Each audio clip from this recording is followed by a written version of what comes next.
My name is Taylor Morgan, and I was 28.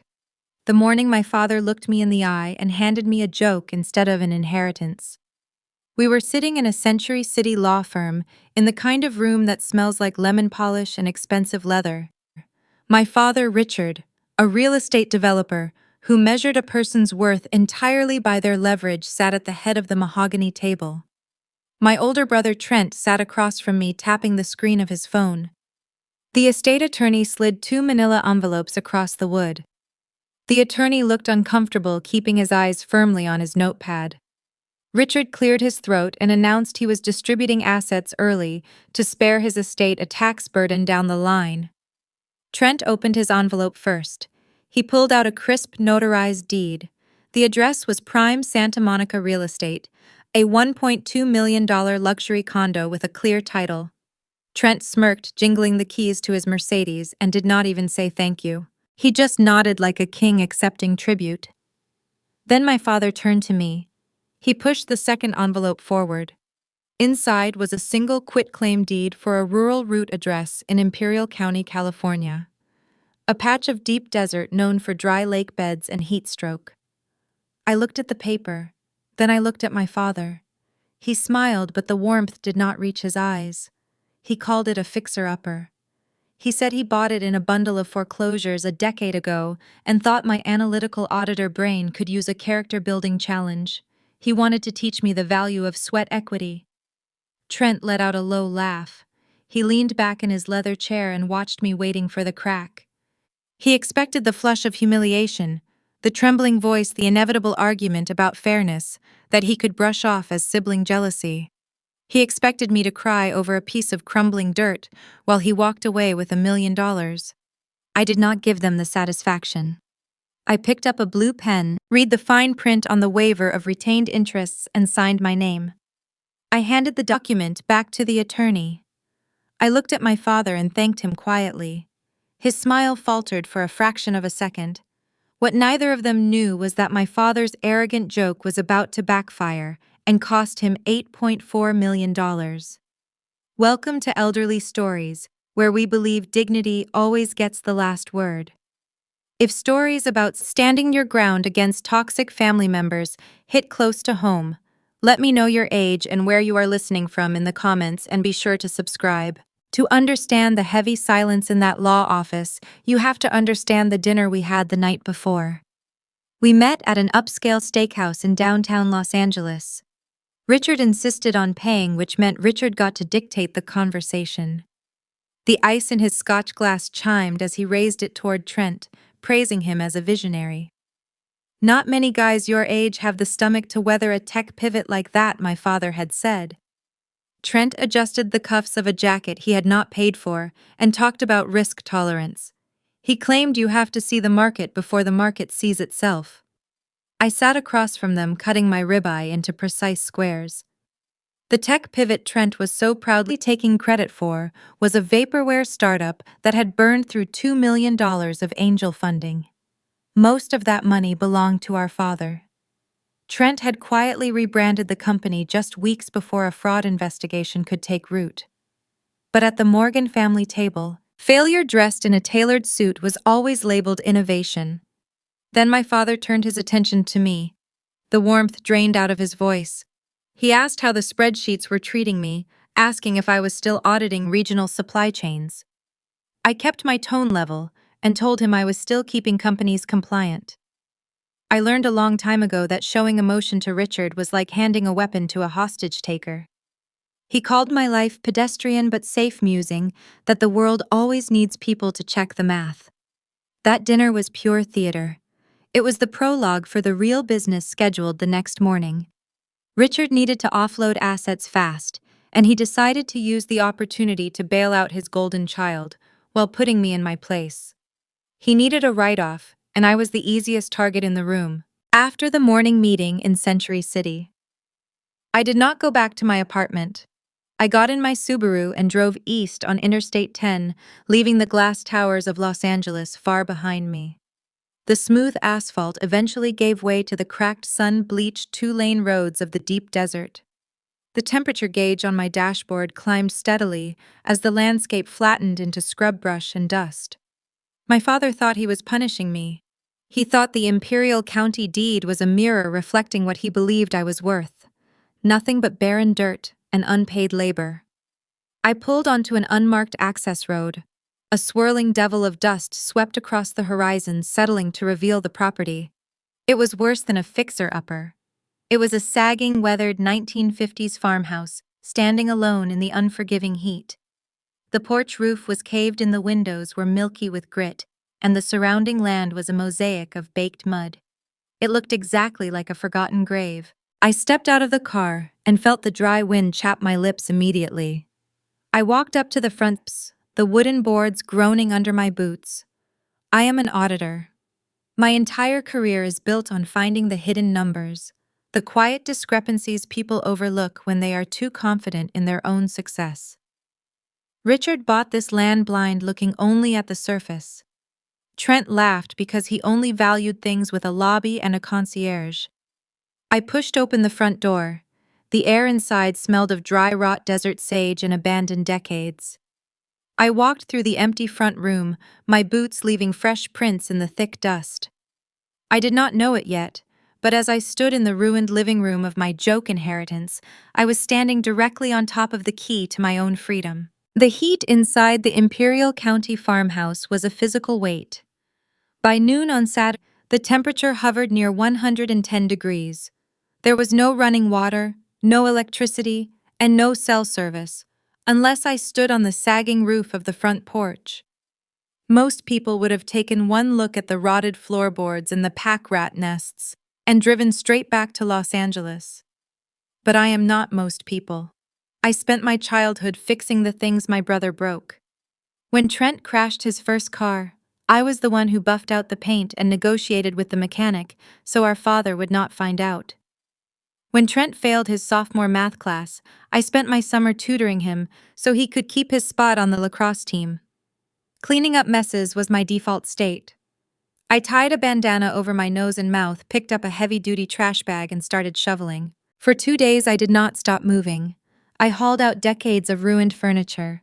I tore down molding drywall and swept up years of accumulated desert sand. My hands blistered through my work gloves, and my shoulders ached with a dull, persistent burn. Every time my muscles threatened to give out, I pictured Trent sitting in his pristine Santa Monica condo, probably ordering expensive takeout on our father's credit card. Trent lived his entire life insulated by drywall he did not hang and bank accounts he did not fund. He valued the appearance of success over the mechanics of it. I valued the mechanics. That is why I became an auditor. I like knowing how the engine works, even if my hands get dirty in the process. By Sunday evening, the ground floor was stripped to its bones. It was empty, clean, and silent. The sun dipped below the jagged horizon, painting the desert sky in shades of bruised purple and dark orange. The temperature plummeted, replacing the suffocating heat with a sharp, dry cold. I grabbed an LED lantern from my car and headed toward the back of the house. There was a wooden door set into the floor of the old pantry. The hinges shrieked as I pulled it open, revealing a narrow flight of concrete stairs leading down into the dark. The cellar smelled of damp earth and old oil. I swept the lantern beam across the space. It was mostly empty, save for a few rusted paint cans and a collapsed shelving unit. But pushed against the far wall, bolted directly into the foundation, was a heavy iron desk. It was a relic from the 1950s, painted industrial green, with heavy steel drawers. It looked out of place. A desk like that belonged in a factory foreman's office, not the root cellar of a desert farmhouse. I walked over and pulled on the top drawer. It slid open easily, holding nothing but mouse droppings. The middle drawers were the same. But the bottom drawer, a deep filing cabinet-style pull, was locked shut. I tugged on the handle, but the metal refused to yield. I could have left it alone. I could have gone back upstairs, unrolled my sleeping bag, and ignored it. But my father had given me this property as a joke, and I intended to learn every single inch of the punchline. I went back to my tool bag in the kitchen and retrieved a steel crowbar. I wedged the flat edge of the crowbar into the gap above the locked drawer. I leaned my entire body weight against the steel shaft. The old lock resisted for a long moment before giving way with a loud metallic snap. The drawer ground open on rusted tracks. Inside there was no treasure, no cash, no sentimental heirlooms. There was only a thick stack of manila folders warped by years of humidity and coated in a fine layer of dust. I lifted the top folder. The paper was brittle, the edges curling. I brought the stack over to the stairs, sat down on the cold concrete, and aimed my lantern at the top page. It was a county-stamped geological survey, dated October 1982. I opened the second folder, then the third. They were all surveys commissioned by a defunct mining company that had owned the parcel before it went into foreclosure. The documents did not care about the topsoil or the farmhouse. They mapped out the subterranean composition of the land hundreds of feet below the foundation. My eyes scanned the typed columns of data. I audit supply chains for tech manufacturing firms. I spend my days looking at the raw materials required to build smartphones, electric vehicles, and battery grids. I know what elements hold the world together. The columns on the faded pages were filled with chemical symbols and concentration ratios: Li and PR. Lithium, neodymium, praseodymium. The surveys detailed a dense ancient pocket of subterranean brine sitting directly beneath my boots. It was not just a trace amount. The parts per million listed in the 1982 report were staggering. Back then, before the electric vehicle boom, those minerals were a curiosity too expensive to extract for too little reward. The mining company had likely gone bankrupt, and the property was repossessed, bouncing from bank to bank until it landed in a bundle of distressed assets. 10 years ago, my father bought that bundle for pennies. Richard never looked at the history of his properties. He only cared about the surface-level flip. He operated on ego and assumption, refusing to pay for deep title searches or geological assessments because he believed his gut instincts were infallible. He saw a crumbling house on a dead road and assumed it was worthless dirt. I was wrong. I sat in the freezing cellar for 2 hours reading every single page. My heart beat in a slow, steady rhythm. The humiliation of the Century City Law Office washed away, replaced by cold, hard clarity. My father thought he was handing me a burden to keep me occupied. Instead, he had handed me the winning ticket to a lottery he did not even know he was playing. I gathered the folders, holding them carefully against my chest, and walked back up the stairs. I set up a folding table in the center of the clean, empty living room. I booted up my laptop and connected it to a portable mobile hotspot I had brought for emergencies. The signal was weak, just one bar dipping in and out, but it was enough. I opened a blank spreadsheet. I am an auditor, and paperwork is my weapon of choice. I began typing the geological coordinates from the yellowed pages into the county database, cross-referencing the historical parcel numbers with current zoning overlays. I needed to confirm the boundaries. I needed to know exactly how far the brine pool extended past the property lines. The screen refreshed slowly, rendering a digital map of the basin. Just as the blue lines of the parcel boundary locked into place on my screen, a sound shattered the dead silence of the desert. It was a knock, hard, heavy, and deliberate. It rattled the loose hinges of the broken front door, shaking the dust from the doorframe. I froze, my hands hovering over the keyboard. I was 20 miles from the nearest paved highway. I had not seen another car for 2 days. Nobody knew I was here except my father, and Richard would never lower himself to drive out to Imperial County. The knocking came again, louder this time, demanding an answer from a house that was supposed to be a grave. I walked toward the front door, my boots loud against the bare floorboards. My heart hammered at a steady rhythm against my ribs. I grabbed the heavy crowbar I had used in the cellar and held it out of sight behind my leg. I pulled the warped door open. A man in a high-visibility orange vest stood on the rotting porch. He held a clipboard and looked just as startled to see me as I was to see him. He worked for the Imperial County Department of Public Works. He was not a threat, just a tired bureaucrat assigned to track down absentee landowners. He explained that the county was widening the dirt access road 2 miles east of my parcel. They needed my signature for a standard utility and right-of-way easement. I read the paperwork carefully signed on the dotted line and handed the clipboard back. As the worker walked away, he muttered something about how complicated land rights were getting in the valley with all the new zoning laws. That single sentence caught in my brain. It snagged like a torn thread. Land rights. My father never cared about the details. Richard cared about the transaction. When he bought distressed properties, he used a discount legal team that specialized in volume, not precision. His lawyers were paid to file the paperwork, quickly dodging taxes and shielding assets within a labyrinth of limited liability companies. I grabbed my car keys and drove 40 minutes into El Centro, heading straight for the county recorder office. The municipal building was a block of brutalist concrete baking in the afternoon sun. Inside, the air conditioning hummed, smelling of old paper and floor wax. I approached the counter and requested the complete chain of title for my rural route address. The archivist, a woman with tired eyes and a slow, methodical pace, handed me a thick stack of printed records. I sat at a scratched wooden table in the corner and did what I do best. I audited the history of the dirt. I traced the ownership back through the decades. I found the defunct mining company from 1982, the subsequent bankruptcies, and the eventual bank repossession. Then I found the purchase agreement from 10 years ago bearing Richard's illegible signature. Finally, I pulled the most recent document, the quitclaim deed Richard had forced me to sign in Century City just days prior. In the state of California, real estate is divided into distinct categories. Surface rights grant you ownership of the dirt, the structures, and the airspace above. Mineral rights grant you ownership of everything hidden beneath the soil.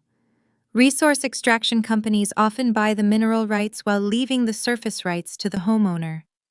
It is a common practice to sever the two. I read my father's quitclaim deed 3 times, tracing the lines of text with my index finger. Richard's lawyers had been lazy. In their rush to finalize the early inheritance and secure his capital gains tax shelter, they used a boilerplate template. They transferred the fee, simple absolute estate to me. They did not draft a severance clause. They did not retain the subterranean assets for the Morgan family trust. By trying to save a few $1,000s on billable legal hours, Richard had legally handed me every single pebble drop of groundwater and pocket of brine down to the center of the earth. I left the municipal building and walked 2 blocks to a quiet, neon-lit diner. I ordered a black coffee and slid into a vinyl booth. The waitress left a stained ceramic mug on the table, and I pulled a yellow legal pad from my bag. I needed to see the numbers in my own handwriting. My brother Trent always laughed at my legal pads. He preferred flashy presentation decks filled with buzzwords and inflated projections. Trent built castles in the sky funded by our father's deep pockets, and both of them ignored the crumbling foundations beneath their feet. I uncapped my pen and wrote down the chemical symbols from the 1982 Geological Survey. I cross-referenced those symbols with current market commodities on my phone. The Imperial Valley was quietly undergoing an industrial renaissance. Energy conglomerates and automotive manufacturers were pouring billions of dollars into the region, rebranding the desolate stretch of desert as Lithium Valley. The subterranean brine beneath the Salton Sea and the surrounding parcels held one of the largest untapped deposits of battery-grade minerals on the planet. I stared at my legal pad. My father gave me this land to mock my safe pedestrian life. He thought he was tossing me a worthless scrap to prove a point about sweat equity.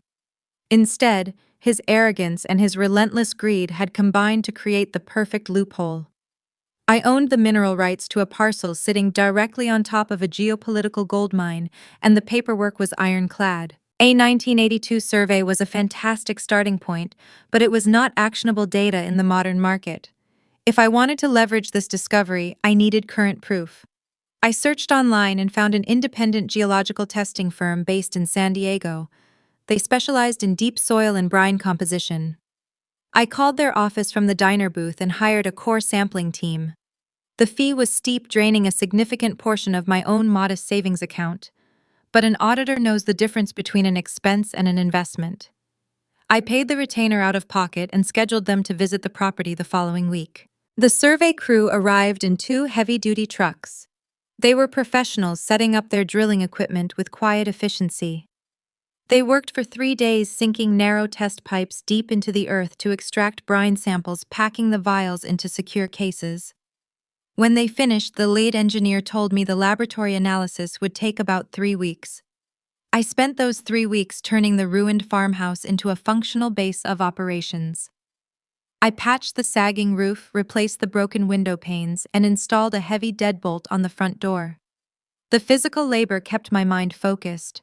It grounded me while I waited for the soil results that would either confirm my theory or reduce it to dust. Exactly 21 days later, I was sitting on my newly repaired front porch, sanding a wooden rail. The desert afternoon was silent save for the dry wind rustling the scrub brush. A vehicle appeared on the horizon, kicking up a trail of white dust. It was not a delivery truck or a rural postal carrier. A sleek black luxury SUV rolled up my driveway and parked near the farmhouse. The engine cut off. The driver's side door opened. A man stepped out onto the baked earth. He wore a custom-tailored suit that looked entirely out of place in the Imperial Valley heat. He carried a sleek leather briefcase and walked toward my porch with calculated confidence. He was not here to deliver my mail. I was a corporate landman and he had my test results. The man stepped out of the sleek vehicle and adjusted his tie. He wore a charcoal suit and polished leather shoes that immediately accumulated a layer of white desert dust. He carried a structured leather briefcase and walked toward my restored porch with the practiced stride of a corporate scout. He introduced himself as Marcus. He said he represented Vanguard Energy, a multinational resource extraction firm. He looked at my faded jeans, my work boots, and the sandpaper resting on the wooden rail. He smiled an easy practice smile. He clearly thought I was a naive rural homesteader who had inherited a heavy financial burden. Marcus took a seat on the wooden chair I had just finished repairing. He opened his briefcase. The brass latches clicked sharply in the quiet afternoon air. He pulled out a glossy folder and began his pitch. He spoke smoothly about the global energy transition, corporate sustainability, and the growing demand for domestic supply chains. He called my barren dirt a strategic regional acquisition. Then he slid a single sheet of heavy stock paper across the table. It was a formal letter of intent. He offered a $2 million signing bonus for the exclusive rights to extract subterranean brine from my parcel. He leaned back, crossing his legs. He waited for me to gasp. He fully expected me to fall over myself, thanking him for saving me from a life of rural poverty. I set my sandpaper down. I looked at the number printed on the page. $2 million is a staggering amount of money for an ordinary person. For my brother Trent, it represented a couple of years of bad investments and expensive cars. For my father, it was a rounding error on a commercial development project. For me, it was nothing more than an opening bid. I did not smile. I did not show surprise. I stood up and walked inside the farmhouse. I returned a moment later with a thick plastic-bound binder. It contained the raw, unedited laboratory data from the core samples I had commissioned out of my own pocket. I set the binder on the table right next to his letter of intent. I opened it to the executive summary. I looked Marcus in the eye and told him my profession. I explained that I am a financial auditor. I spend my life analyzing corporate supply chains, verifying resource valuations, and exposing hidden liabilities. I tapped the printed page with my pen. I read aloud the lithium concentration levels from the deep brine reservoir beneath our feet. I cited the specific parts per million. I named the 2 adjacent parcels Vanguard Energy had already leased during the previous quarter. I informed him that his own geologist knew this specific basin was the most concentrated sector in the entire valley. Marcus stopped smiling. His relaxed posture vanished. The confident corporate scout was gone, replaced by a very alert negotiator. He realized instantly that he was not dealing with a lucky amateur. He was dealing with someone who knew the exact mathematical weight of the dirt. I slid his letter of intent back to his side of the table. I stated my actual terms. I told him the initial signing bonus would be $8.4 million. I also required a 4% gross royalty on all extracted minerals in perpetuity, calculated before any processing costs were deducted. Marcus stared at me. He opened his mouth, likely to deploy a standard corporate rebuttal about extraction risks, market volatility, and infrastructure overhead. But he looked at the binder, and he looked at my calm expression. He knew I held the audited proof. He knew I held the sole quitclaim deed. More importantly, he knew I could call his direct competitors at any moment and spark a bidding war. He closed his mouth, nodded slowly, and shut his briefcase. He agreed to have his legal department draft the contract on my exact terms by the end of the week. As he stood up to leave, the professional tension in the air dissolved. Marcus exhaled and shook his head, offering a genuine chuckle. He told me Vanguard had been trying to secure this specific acreage for quite some time. He admitted they had actually traced the holding company back to a Richard Morgan in Los Angeles about 4 weeks ago. My pulse slowed. I asked him what happened when he called my father. Marcus laughed again, brushing the chalky dust off his expensive suit jacket. He said he barely got 30 seconds into his pitch before Richard cut him off. Richard insulted him, called the land worthless, scrub ordered Marcus never to call his office again, and slammed the phone down. Marcus said the company assumed the property was locked up in a stubborn family trust, right up until the county recorded my new quitclaim deed a few days ago. I watched Marcus get into his black SUV and drive away. The desert fell silent again. A deep, profound vindication settled into my bones. My father lost $8.4 million because he could not tolerate listening to someone else speak for 30 seconds. His towering ego blinded him to the fortune sitting right under his own feet. He handed it to me because he wanted to make a cruel joke at my expense. I did not sign the Vanguard contract blindly. I know better than to trust corporate goodwill. I hired a specialized property attorney based in San Diego to review every single clause. The lawyer ensured the environmental liability remained entirely with the corporation and that my royalty structure was ironclad. We executed the initial agreements, and the $8.4 million transaction moved into a secure escrow account. The funds were scheduled to clear, pending a routine corporate title verification. For a few days, I lived in peaceful isolation. The farmhouse was quiet. My future was secure. But I know my family. I know how they operate, and I know how tightly they cling to their perceived status. Back in Los Angeles, Trent was busy planning a lavish wedding he could not actually afford.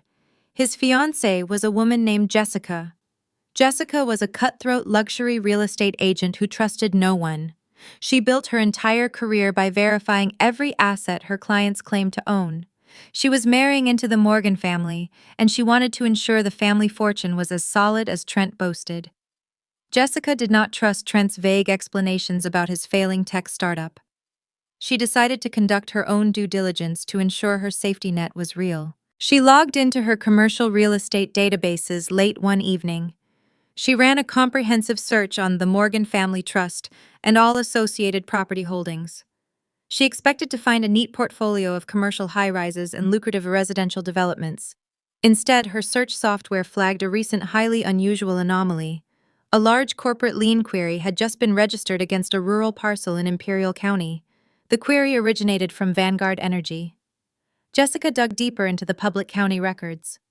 She saw the recent quitclaim deed transferring the property from Richard to me. She saw the pending escrow status for a commercial mineral lease. Jessica is sharp. She connected the dots instantly. She realized the quiet, boring sibling had just secured a fortune that eclipsed everything Richard and Trent currently held. She also knew that Richard would never let a fortune like that slip through his fingers.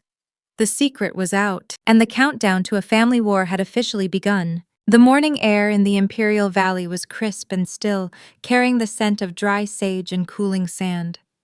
I sat on the porch with a ceramic mug of black coffee, watching the horizon slowly turn a pale shade of gold. The quiet of the desert is different from the quiet of a city. It is heavy, unbroken, and entirely peaceful. That peace fractured the moment my cell phone began to ring. The device vibrated against the wooden table, the harsh mechanical tone echoing against the farmhouse walls. I looked at the screen. The caller identification displayed my father's name. I did not feel panic, nor did I feel surprise. Jessica had done her real estate research, which meant Trent had panicked, which meant Richard was now awake to his own costly mistake. I took a slow sip of my coffee, let the phone ring 3 more times, and finally pressed the green button. I brought the receiver to my ear and said a simple hello. My father did not start shouting.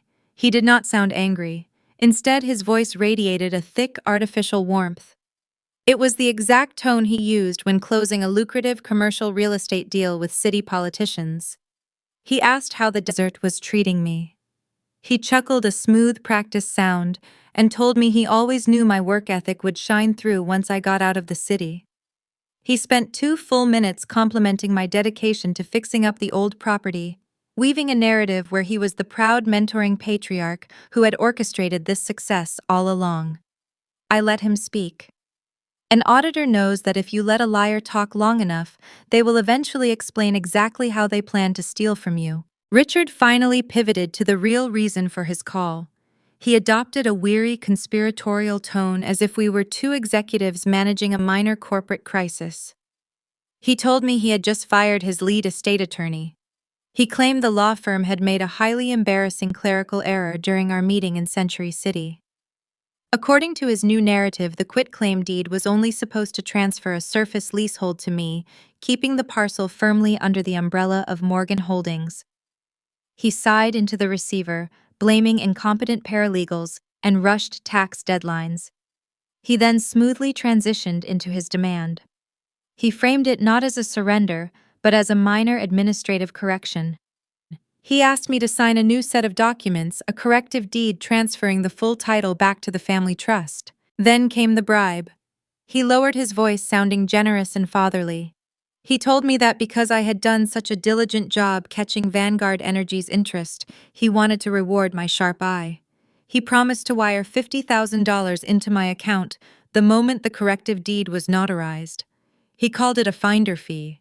He told me $50,000 was a fantastic return on investment for a few weeks of sweeping dust and reading old mail. I stared out at the barren landscape. I did not interrupt him. I just listened to the rhythmic, hypnotic cadence of a man who was used to bending reality to fit his wallet. He was attempting to erase an $8.4 million legal reality and replace it with a $50,000 tip. As his voice droned on, a very specific memory surfaced in my mind. It did not bring a rush of pain, only cold clinical recognition. I was 13 years old. I had spent 2 months building a complex solar-powered water desalination model for the regional science fair. It involved intricate wiring, careful soldering, and pages of handwritten data.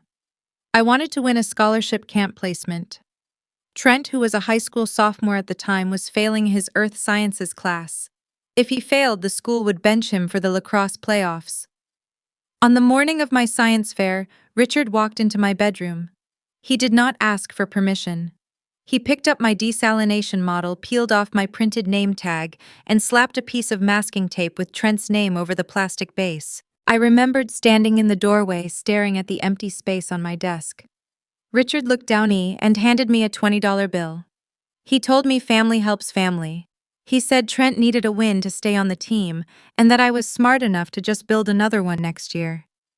He took my labor, rebranded it as Trent's achievement, and paid me off with pocket change. I blinked, pulling myself back to the present moment. The desert sun was fully above the horizon now, casting sharp shadows across the porch. Richard was still talking, waiting for me to agree to the corrective deed, waiting for me to accept my new $20 bill. I set my coffee mug down. I spoke with a flat professional cadence. I told him there was no clerical error.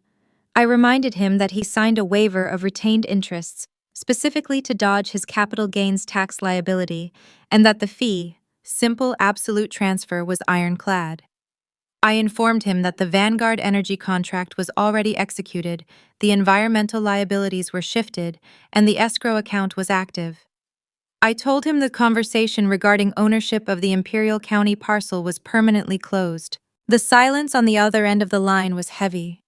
When Richard finally spoke again, the paternal warmth had completely evaporated.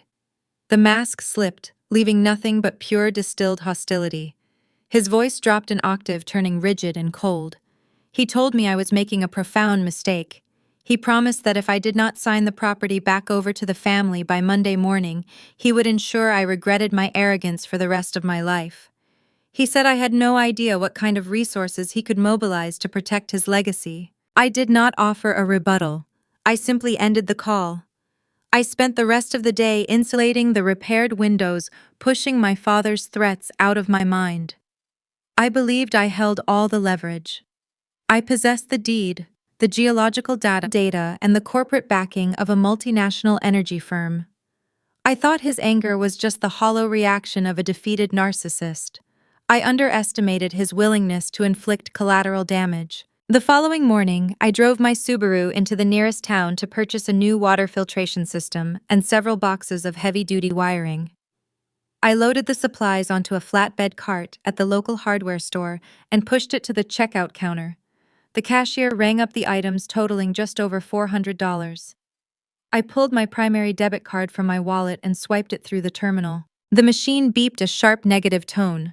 The small digital screen flashed a transaction declined message. I frowned, apologizing to the cashier, assuming it was a simple fraud alert triggered by my sudden relocation to a rural zip code. I pulled out my secondary credit card and inserted the chip. The terminal processed for a long moment before issuing the same harsh beep. Declined. A cold sensation settled in my chest. I stepped out of the checkout line, leaving the cart behind, and walked out into the glaring parking lot. I pulled out my phone and opened my banking application. My primary checking account, which held all my operational savings, displayed a balance of 0. My emergency savings account, carefully built over 6 years of corporate auditing, was entirely inaccessible. A red banner across the top of my screen indicated the accounts were frozen pending a trust administrator review. I leaned against the sun-baked metal of my car, the pieces snapping together with terrifying clarity. When I turned 18, I had transferred my childhood savings into standard adult checking accounts at the same financial institution my family used for their corporate holdings. I never severed the foundational link to the Morgan Family Legacy Trust, a sweeping financial umbrella Richard controlled as the primary executor. He had weaponized that connection. He triggered a freeze on my liquid assets under the guise of an internal trust audit. He cut off my cash flow to starve me out before the Vanguard escrow could clear. The psychological game was over, and a vicious financial war had just begun. The drive back to the farmhouse was a study in forced composure. My bank accounts were locked, my liquid cash amounted to whatever I had in my glove compartment, and the Imperial Valley sun beat down on the roof of my Subaru. I parked near the sagging porch and turned off the ignition. Before I could even unbuckle my seatbelt, my cell phone began to vibrate in the cup holder. It was not Richard this time. It was a number from Newport Beach. My Uncle David. I let it go to voicemail. A minute later, a San Marino area code flashed across the screen. My cousin Elise. Then a blocked number. Then a contact labeled Aunt Brenda. Richard had enacted the next phase of his strategy. He understood that isolating a target financially was only half the battle. To force compliance, he needed to break my reputation. I carried my phone into the kitchen, set it on the counter, and pressed play on the accumulated messages. The audio painted a vivid, highly coordinated picture. Richard and Trent had spent the morning working the phones, activating the extended Morgan family network. The narrative they spun was a masterpiece of fiction. According to my Uncle David, I had suffered a severe psychological collapse, abandoning my career to squat in a toxic desert shack. Elise left a tearful, breathless message offering to find me a residential treatment center, claiming Trent told her I was hallucinating and hoarding garbage. The underlying current in every voicemail was the same. They accused me of elder abuse. They claimed I was extorting a frail, generous father who only wanted to protect his sick child from making a terrible mistake. I listened to their voices echo off the bare wooden walls. Our family dynamic relied on an unspoken financial ecosystem. Richard funded their country club memberships, co-signed their mortgages, and provided seed money for their vanity businesses. They were loyal to the bank, and Richard was the bank. By threatening his bottom line, I threatened theirs. They did not care about my mental health. They cared about keeping the patriarch happy, so the checks would keep clearing. I needed supplies to finish sealing the windows, and I could not let frozen debit cards stop the work. I gathered the emergency cash I kept tucked behind my car registration, drove into the nearest town, and walked into a local hardware store. The aisles smelled of cut pine and machine oil. I gathered weather stripping a utility knife and 2 gallons of distilled water. As I turned the corner toward the checkout registers, a woman stepped directly into my path, blocking the aisle with her shopping cart. It was Aunt Brenda. She lived in La Jolla, a 3-hour drive away from this dusty zip code. She wore oversized designer sunglasses and a pristine white cashmere sweater that looked absurd under the fluorescent shop lights. Brenda served as the family social enforcer. If someone stepped out of line, she was dispatched to apply guilt, disguised as maternal concern. She took off her sunglasses and looked at my dusty jeans and work boots with profound pity. She reached out, attempting to place a manicured hand on my forearm. I stepped back, leaving her hand hovering in the empty space between us. Brenda let out a soft, theatrical sigh. She spoke in a hushed, tragic whisper as if we were attending a funeral. She said my father was sick with worry. She told me the entire family was praying for my recovery, and that everyone understood the desert heat was playing tricks on my mind. She suggested we leave my cart right here, get into her car, and drive back to Los Angeles, so I could get the medical help I so clearly needed. She promised that if I just signed the deed back over, Richard would forgive this entire ugly episode. She told me to do the right thing for my father. I looked at her. I did not raise my voice. I did not defend my sanity or try to explain the $8.4 million Vanguard contract. Explaining is a defensive posture, and I had nothing to defend. I treated her the way I treat a hostile corporate audit. I relied on hard facts. I told Brenda the property was a legal documented gift. I reminded her that Richard transferred the title to dodge his capital gains tax liability, a strategy her own husband used last quarter to hide profits from their restaurant franchise. I stated that I was of sound mind, employed, and currently shopping for weather stripping, not hallucinating. I suggested she tell Richard his intimidation tactics were failing, and that driving 3 hours to stage an intervention in a hardware store was a poor use of her Tuesday afternoon. Brenda stood frozen. The false pity vanished from her expression, replaced by genuine shock. She was accustomed to people crumbling when the family united against them. She expected tears, bargaining, or screaming. She did not expect a calm, itemized rejection of her authority. I stepped around her cart, walked to the register, paid for my items with crisp $20 bills, and walked out the glass doors. I did not look back. I returned to the farmhouse and resumed my work. My phone continued to buzz throughout the afternoon. Group chat notifications piled up, filled with passive statements and thinly veiled threats about cutting me out of future holiday gatherings. I turned the device on silent and placed it in a drawer. I refused to engage in the mudslinging. When you argue with a false narrative, you lend it credibility. Silence is an incredibly effective shield because it starves the aggressor of the reaction they need to validate their behavior. Instead of fighting ghosts on group chats, I channeled my focus into the only communication that actually mattered. I used my laptop and a prepaid cellular hotspot to email my property attorney in San Diego. We reviewed the escrow timeline for the Vanguard Energy mineral lease. The corporate legal team was finalizing the title verification, and the site managers were preparing to schedule their initial drilling surveys. I kept the negotiations moving forward with surgical precision. My father wanted me distracted by family drama. I chose to remain focused on the math. The sun began to set, casting long, sharp shadows across the dirt driveway. The temperature dropped, offering a brief reprieve from the oppressive heat. I sat on the porch drinking a glass of water, feeling the satisfaction of a productive day. I had sealed the windows, reinforced the door hinges, and ignored a dozen attempts to break my resolve. I watched the horizon, assuming Richard would need time to regroup after Brenda reported her failure. I was wrong. Richard did not pause to regroup. He escalated. A vehicle appeared on the dirt road leading to the farmhouse. It was a nondescript silver sedan coated in a thick layer of dust. It pulled up near my Subaru. A man in a plain polo shirt and khakis stepped out. He did not look like a lost tourist, and he certainly did not look like a Vanguard corporate scout. He had the tired, purposeful walk of someone who spent his life delivering bad news. He approached the porch holding a thick manila envelope. He looked at me, verifying my physical appearance against a photograph on his phone. He asked if I was Taylor Morgan. I nodded. He handed the envelope across the wooden railing. He stated that I had been officially served and turned around, walking back to his sedan without another word. The car kicked up a fresh cloud of dust as it drove away. I looked down at the envelope in my hands. It was heavy. I tore open the flap and pulled out a thick stack of legal documents printed on premium bonded paper. The header bore the logo of a notoriously fierce litigation firm based in Los Angeles. I scanned the first page. Richard had officially filed a civil injunction in Superior Court. He was petitioning a judge to enact an emergency freeze on the property, halting the Vanguard mineral sale indefinitely.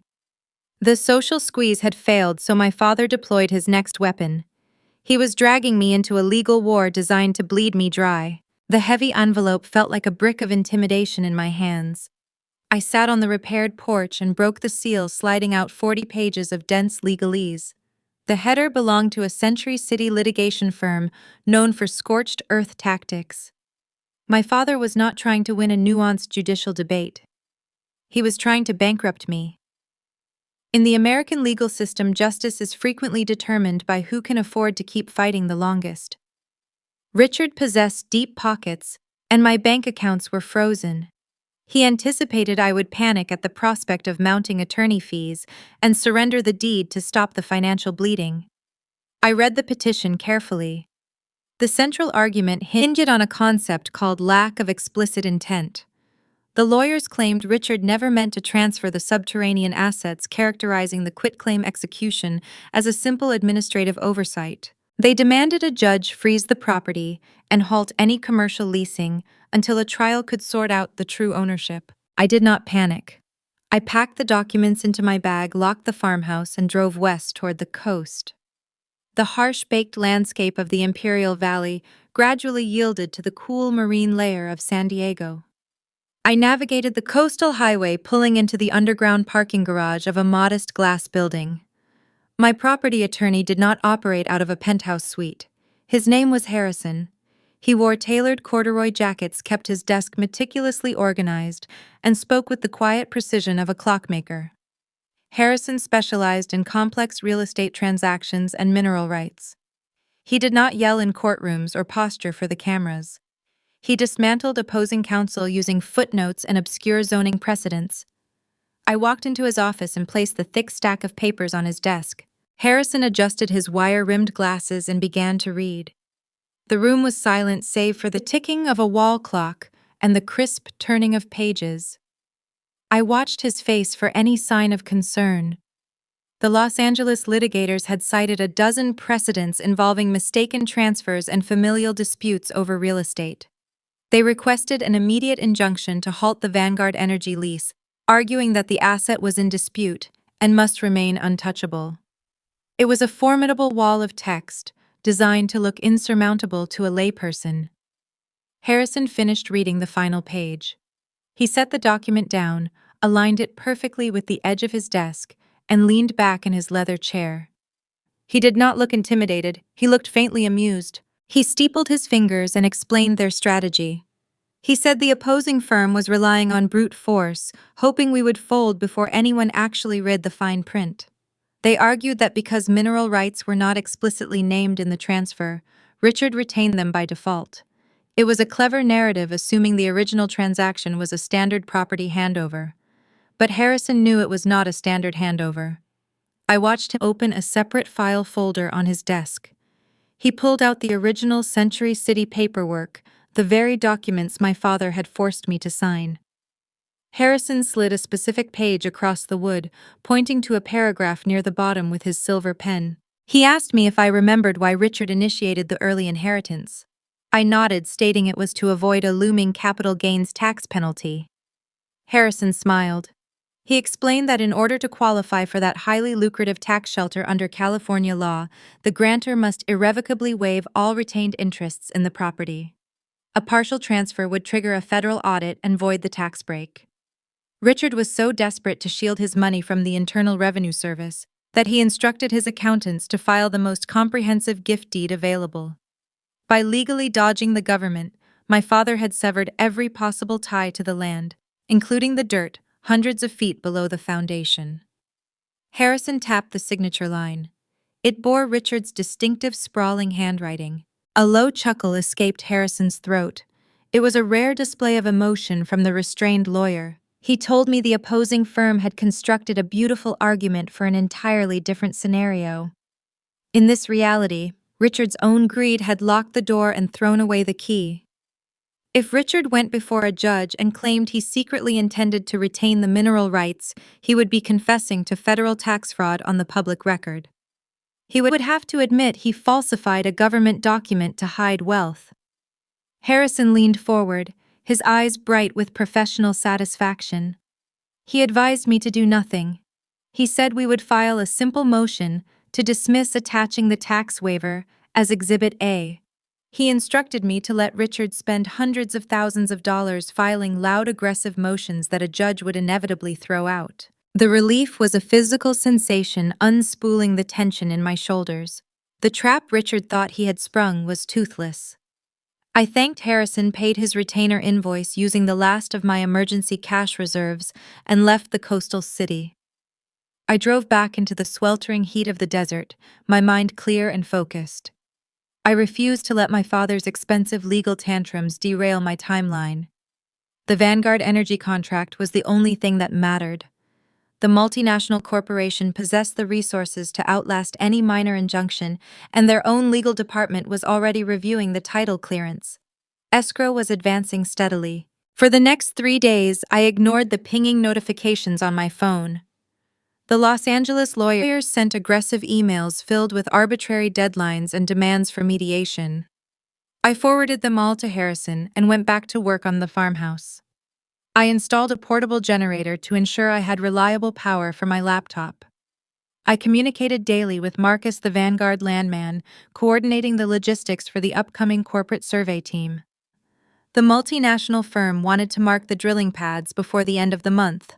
Every time I drove a nail or secured a window frame, I felt the satisfying weight of my own autonomy. My father was shouting into a void, and I was busy building a future. But Richard was not the only member of the family losing patience. The delay was tearing Trent apart. While my father viewed the lawsuit as a battle of egos, Trent viewed it as a matter of survival. His vaporware startup had collapsed, his credit lines were maxed out, and his creditors were calling. He needed a share of the lithium money immediately, and the slow grind of the judicial system was not delivering the quick surrender he required. The desert silence broke on a Thursday afternoon. I was on the porch reviewing a soil density report when a high-pitched engine roar echoed down the dirt road. A silver Mercedes sedan sped toward the property, kicking up a blinding trail of white dust. It swerved erratically into my driveway, the tires locking up and skidding across the dry earth. The driver's side door flew open before the vehicle even settled. Trent stepped out into the heat, his face pale and his fists clenched, bringing the war directly to my front steps. The silver Mercedes sedan skidded across the baked earth. The tires locked, kicking a thick cloud of white grit into the dry desert air. Instead of pulling up alongside my Subaru, the driver wrenched the steering wheel hard to the left. The luxury vehicle slid sideways, coming to a halt perfectly perpendicular across the narrow dirt driveway. It was a deliberate spatial blockade. The driver wanted to ensure I could not leave the property. Trent kicked his door open. He stepped out into the sweltering heat, and for the first time in my life, my older brother looked fragile. The manicured golden child was gone. His designer linen shirt clung to his chest, damp with sweat. His hair, usually styled with expensive pomade, stuck up in erratic tufts. His eyes were bloodshot, darting around the restored farmhouse, as if searching for an invisible enemy. He marched toward the porch, his dress shoes crunching loudly on the gravel. He did not offer a greeting. He reached into his jacket pocket, pulled out a folded piece of heavy stock paper and slammed it down onto the wooden railing I had sanded just days prior. He ordered me to sign the relinquishment form. He demanded I stop this ridiculous charade and hand the title back to the family trust before I destroyed his entire life. I remained seated in my wooden chair. I did not reach for the paper. I looked at the dark sweat stains spreading under his arms. I asked him why he drove all the way to Imperial County just to deliver a document our father could have mailed. Trent gripped the porch railing. His knuckles turned white under the pressure. He leaned forward, trying to tower over me, attempting to use his physical presence to force compliance. He told me the lawsuit was taking too long. He said the lawyers were dragging their feet, filing endless motions, and his bank was refusing to wait another week. I watched his facade crumble in real time. Trent had spent his entire adulthood operating on the assumption that our father possessed an infinite supply of capital.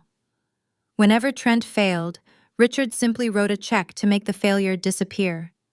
But a vaporware startup burning through millions of dollars was not a simple mistake. It was a catastrophic financial crater. Richard had gifted Trent the pristine Santa Monica condo to provide a secure foundation. Instead of living in it quietly, Trent had used the property as collateral. His voice cracked. He abandoned the authoritative tone and began speaking in a rapid, frantic cadence. He confessed that he took out a high-interest secondary mortgage against the luxury apartment to keep his failing business afloat. He needed liquid cash to pay off early investors who were threatening fraud charges. Now the tech company was dead, the loans were due, and the bank was initiating foreclosure proceedings. He braced his hands against the wood and let his head drop. He told me Jessica was packing her bags. His fiancée, the cutthroat real estate agent who uncovered the Vanguard energy lien, had run a quiet credit check on her future husband. She discovered the staggering depth of his debt.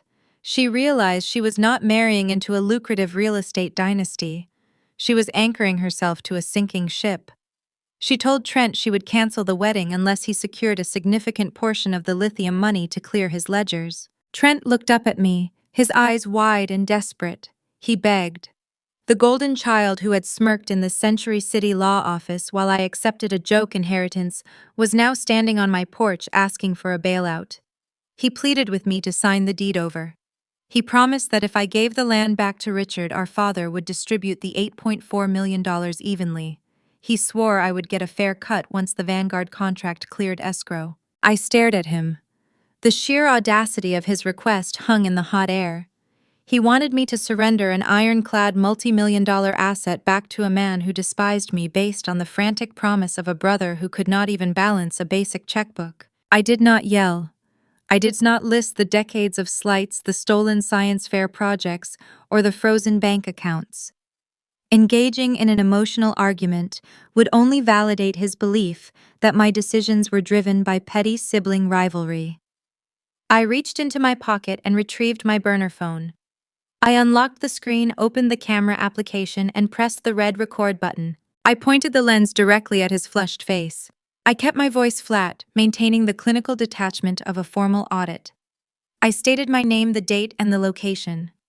I calmly informed the camera that a trespasser was currently blocking my driveway and attempting to coerce a signature on a legal document. Trent stepped back, raising his hands as if the phone were a loaded firearm. He demanded I turn the camera off, his voice hitching with sudden panic. He knew a recorded confrontation would destroy any lingering credibility he had left in a courtroom. I lowered the phone slightly, maintaining eye contact. I told him to step off my private property. I informed him that throwing a tantrum on my porch would not stop his foreclosure and yelling at me would not fix his credit score. I instructed him to get back into his car and leave the Imperial Valley before I forwarded the footage to the local sheriff. The cold, irrefutable reality of his powerlessness finally registered. Trent realized he possessed zero leverage.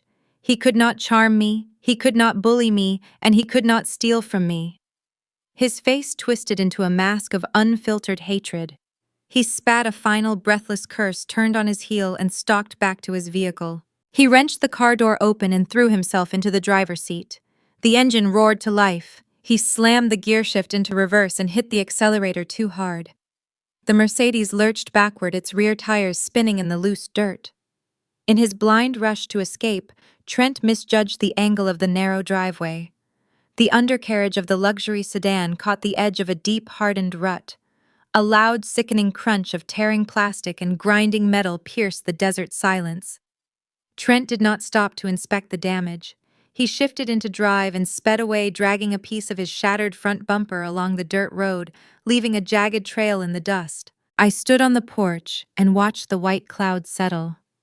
The encounter confirmed what I already knew. The Morgan family was running out of options. They were bleeding cash, losing their social leverage, and failing in the courts.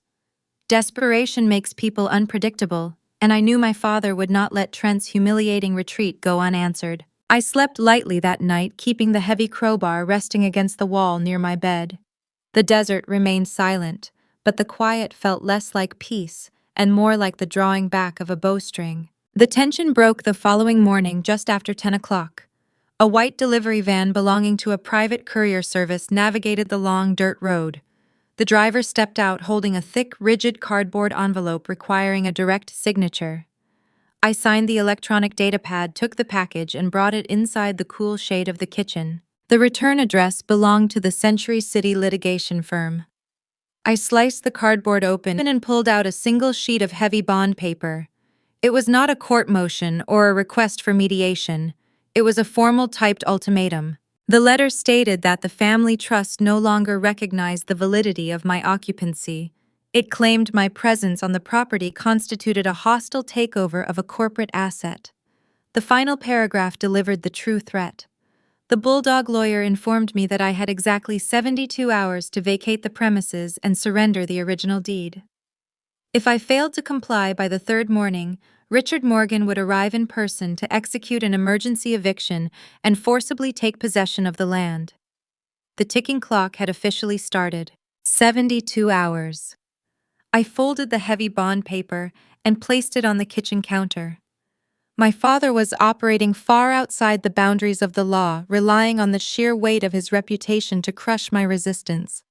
A legal eviction requires a court order, a sheriff, and due process. Richard had none of those things. He only had his towering ego and a litigation firm willing to draft intimidating letters on premium stationery. The ticking clock was a calculated mechanism designed to induce panic.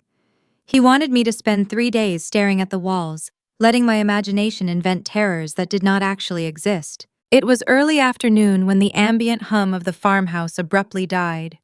The small window cooling unit I had installed in the living room sputtered and fell silent. The blades of the ceiling fan slowed to a halt. A heavy, suffocating stillness settled over the rooms. I walked into the kitchen and turned the metal faucet. A pathetic trickle of brown liquid spat from the aerator, followed by a hollow hiss of air. The water pressure dropped to 0. I pulled out my cell phone to call the Imperial County Utility Department. The call failed. I checked the signal indicator on the digital screen. My service plan, which had been tethered to the Morgan family corporate account since my college graduation, was terminated. No power, no water, no cellular connection. Richard had escalated his psychological warfare into a physical siege. By impersonating the property owner of record, he had bypassed the standard verification protocols and ordered a hard disconnect on the grid infrastructure supplying the parcel. It was a blatant violation of utility regulations, a fraudulent act committed by a man who believed rules only applied to the working class. The Imperial Valley heat does not negotiate. Without cooling and hydration, a human body can succumb to heat stroke in a matter of hours. He wanted to break my spirit by making the environment unlivable, forcing me to flee back to civilization and surrender the deed. I did not break. I am an auditor. When a critical system fails, you establish a functional redundancy. I grabbed my car keys and the remaining cash I had withdrawn before my bank accounts were frozen. I drove 30 minutes into the nearest commercial district. My first stop was a large hardware retailer. I purchased a mid-sized portable generator, 3 heavy-duty extension cords, and 4 red plastic fuel cans. I filled the cans at the adjacent gas station, paying the attendant with crisp bills. My next stop was a discount electronics store, where I bought a prepaid burner phone and loaded it with enough minutes to conduct necessary business. Finally, I visited a grocery market and loaded my trunk with 10 gallons of purified drinking water and a large bag of cubed ice. I returned to the silent, sweltering farmhouse. The indoor temperature had already climbed past 95 degrees. I unloaded the supplies with methodical precision. I set the generator up on the back patio, positioning it far enough away to minimize the exhaust fumes, and ran the thick extension cords through a side window. I plugged in the window cooling unit and a small refrigerator. With a sharp practiced pull of the starter cord, the generator roared to life. The air conditioner hummed, pushing a steady stream of cold relief into the living room. I filled a glass with ice and water, walked out to the front porch, and sat in my wooden chair. I looked out over the dry, baking earth. Richard thought he had isolated me. He thought I was sitting in the dark, desperate and parched, waiting to beg for mercy. Instead, I was hydrated, powered, and ready to set a trap. I dialed a 10-digit number on the cheap plastic burner phone. The line rang twice before a familiar, polished voice answered. It was Marcus, the landman for Vanguard Energy. I identified myself and gave him the new temporary contact number. He did not ask questions about the sudden change. In the resource extraction business, sudden shifts in communication logistics are just another variable to manage. I told Marcus we needed to adjust the timeline. The original escrow schedule placed the Vanguard survey team on my property late next week to mark the preliminary drilling pads. I informed him that I wanted the heavy equipment on site by Friday morning at 8 o'clock sharp. Friday morning was the exact deadline Richard had set for his fabricated eviction. Marcus hesitated. He explained that mobilizing a specialized commercial crew ahead of schedule involved logistical hurdles, permit expediting, and union overtime fees. He started to formulate a polite corporate refusal, citing the rigid structures of his scheduling department. I cut him off. I offered a highly calculated concession. I told him that if he moved the schedule up by 48 hours, I would formally waive the penalty clause regarding delayed extraction thresholds.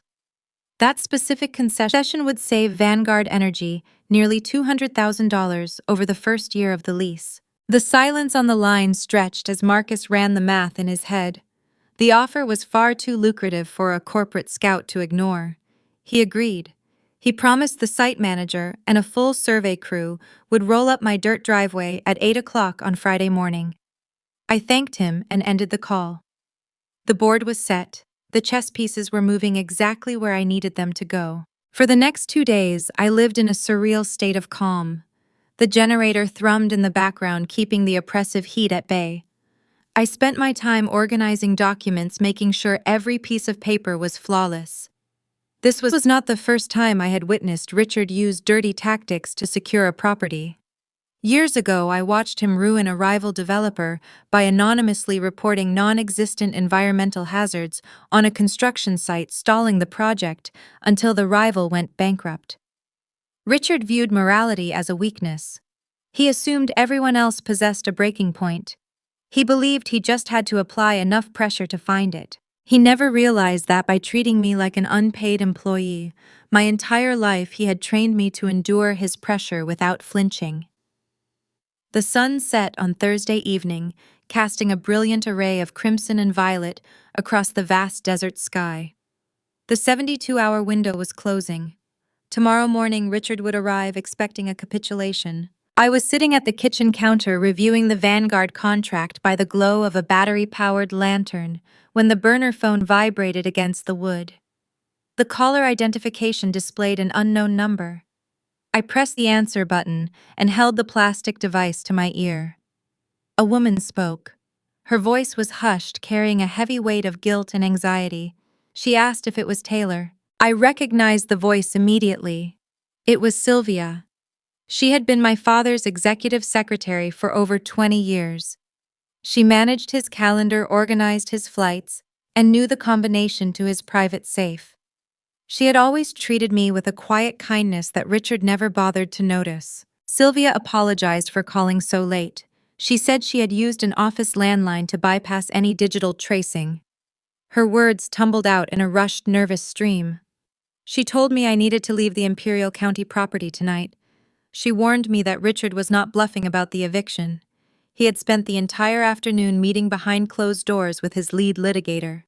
Sylvia confirmed that Richard was driving out to the desert first thing in the morning. She said he was bringing the fierce Los Angeles lawyer with him to personally oversee my removal from the land. She begged me to pack my things and avoid the confrontation. She said Richard was in a dark, unpredictable state of mind, furious that his bank accounts were hemorrhaging money to cover Trent's debts. I thanked Sylvia for her bravery. I told her I appreciated the warning, but I was not going anywhere. I ended the call and set the phone down on the counter. My father was bringing his litigation team to a fight he thought he had already won. He was walking directly into the jaws of a multi-million-dollar corporate machine, and I was going to hand him the leash. The warning from Sylvia hung in the warm air of the kitchen long after the call ended. My father was not just coming to shout. Bringing his elite litigator to the deep desert meant he intended to stage a formal surrender. He wanted an audience. He expected me to be so terrified by the presence of a Century City attorney that I would sign away an $8 million fortune just to escape the pressure.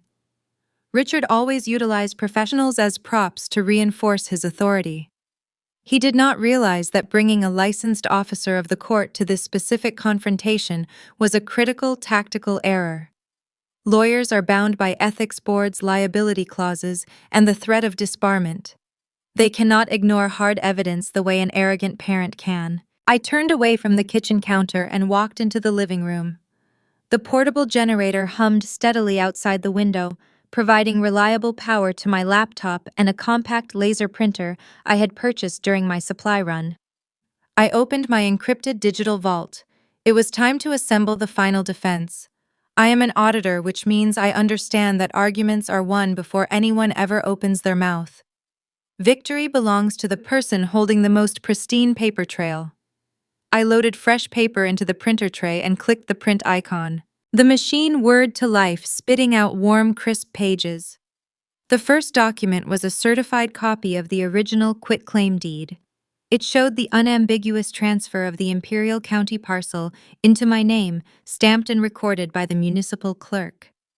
The second document was the fatal blow to my father's legal fiction. It was the state tax exemption waiver. I highlighted the specific paragraph where Richard formally relinquished all retained interests in the property. Proving his claim of a clerical error was nothing more than an attempt to commit federal tax fraud. The third component was the executed Vanguard Energy mineral lease. The pages detailed the commercial agreement, the escrow account numbers, and the precise coordinates of the extraction zone. The signature of the corporate vice president rested near the bottom, transforming this barren dirt into a recognized industrial work site. Finally, I printed several pages from the California State Penal Code.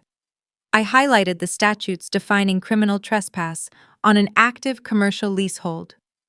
The laws were very clear about unauthorized individuals interfering with corporate resource extraction.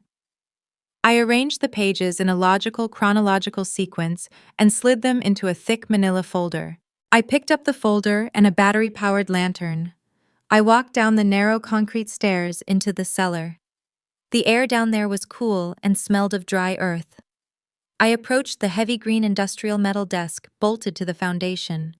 This was the exact spot where the journey began. This was where I found the old geological surveys that exposed the hidden brine reservoir. I placed the manila folder on the rusted surface, aligning the edges perfectly square with the corner of the metal. I stood in the dim light of the cellar, resting my fingertips on the smooth cardboard folder. A profound shift occurred within my chest. For 28 years, my internal compass had been calibrated to seek my father's validation. I earned every spreadsheet I perfected, every mess I cleaned up for my brother was driven by a quiet, desperate hope that Richard might finally notice my value. I recalled a specific afternoon during my freshman year of college. I had spent weeks memorizing the financial metrics of his entire commercial real estate portfolio, hoping to discuss his business over dinner. When I tried to bring it up, he interrupted me to praise Trent for buying a new watch. I used to feel a sharp ache whenever I thought about that afternoon. Now standing in the quiet cellar, I felt nothing but clinical detachment. The desire for his approval had evaporated. The familial spell, the invisible tether that kept me returning to his orbit was permanently severed. I recognized Richard not as a father to be pleased, but as a hostile entity attempting to steal my assets. I did not feel anger. I felt ready. I left the folder on the desk and went back upstairs to get some sleep. The night passed without incident. The sun crested the eastern horizon just before 6 a.m, painting the sky in vibrant streaks of copper and pale blue. The desert woke up with a dry, whispering wind that swept across the baked mud. I brewed a large thermos of dark roast coffee and poured a cup. I walked outside to the back patio and switched off the portable generator. The sudden absence of the mechanical hum allowed the deep, ancient silence of the valley to return.